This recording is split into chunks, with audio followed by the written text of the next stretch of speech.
ये एक ऐसा दरिंदा था जो इंसान के चेहरे में छुपा बैठा था।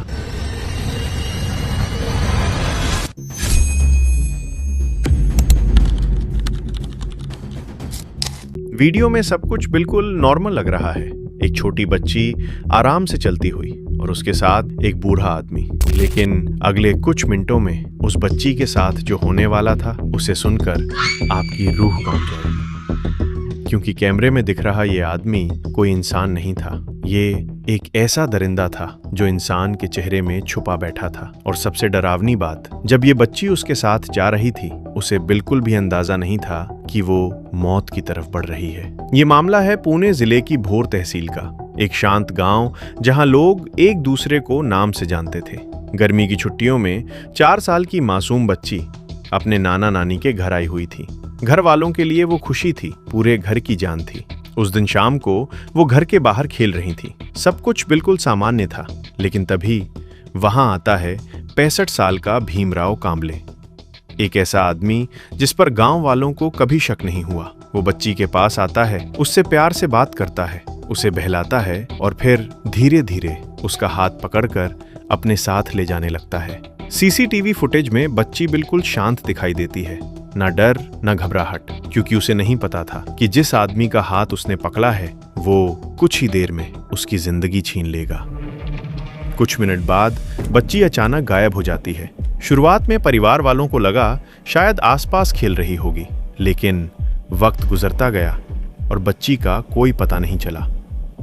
अब परिवार घबराने लगा था। पूरा गांव उसे ढूंढने निकल पड़ा, हर गली, हर सड़क, हर खेत, लेकिन बच्ची कहीं नहीं मिली। फिर गांव वालों की नजर एक तबेले पर पड़ती है, वही तबेला जहां सीसीटीवी में वो आदमी जाता दिखाई दिया था। लोग अंदर जाते हैं और फिर जो नजारा उन्होंने देखा उसने पूरे गांव को हिलाकर रख दिया। गोबर के ढेर के नीचे उस 4 साल की मासूम बच्ची की लाश पड़ी थी। पूरा गांव सन्न रह गया। मां की चीखें, परिवार का रो रोकर बुरा हाल और गांव वालों के अंदर उबलता गुस्सा। हर किसी के मुंह पर सिर्फ एक सवाल था, कोई इतना हैवान कैसे हो सकता है। पुलिस तुरंत मौके पर पहुंचती है, इलाके को सील किया जाता है, फॉरेंसिक टीम बुलाई जाती है, लेकिन असली राज पहले ही कैमरे में कैद हो चुका था। जब पुलिस सीसीटीवी फुटेज चेक करती है तो उसमें साफ दिखाई देता है भीमराव कांबले उस बच्ची का हाथ पकड़कर तबेले की तरफ ले जाता हुआ।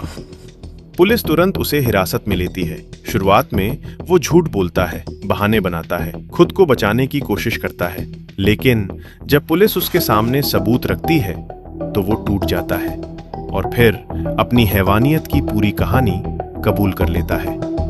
जैसे ही गांव वालों को सच पता चलता है, पूरा इलाका आग की तरह भड़क उठता है। लोग सड़क पर उतर आते हैं, हाईवे जाम कर दिया जाता है।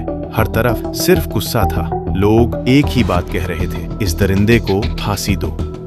हालात इतने खराब हो गए थे कि भारी पुलिस फोर्स तैनात करनी पड़ी। लेकिन सोचिए, उस 4 साल की बच्ची की आखिरी गलती क्या थी? बस इतना कि उसने एक इंसान पर भरोसा कर लिया। उसे क्या पता था कि जिसके साथ वो जा रही है वो इंसान नहीं, एक चलता फिरता शैतान है। ये सिर्फ एक मर्डर नहीं था, ये इंसानियत को शर्मसार कर देने वाला अपराध था। और सबसे खौफनाक बात, अगर सीसीटीवी फुटेज सामने नहीं आती तो शायद सच कभी सामने ही नहीं आता। फिलहाल आरोपी पुलिस हिरासत में है, जांच जारी है और गांव वाले आज भी इंसाफ की मांग कर रहे हैं। लेकिन ये केस हमें एक बात जरूर सिखाता है, कभी कभी सबसे खतरनाक चेहरे वही होते हैं जिन पर लोग सबसे ज्यादा भरोसा करते हैं। अगर आप ऐसी ही सच्ची और खौफनाक क्राइम स्टोरीज देखना पसंद करते हैं तो चैनल को अभी सब्सक्राइब कर लो, क्योंकि यहाँ हर हफ्ते आती हैं भारत की सबसे डार्क, सबसे रहस्यमयी और सबसे खतरनाक क्राइम स्टोरीज।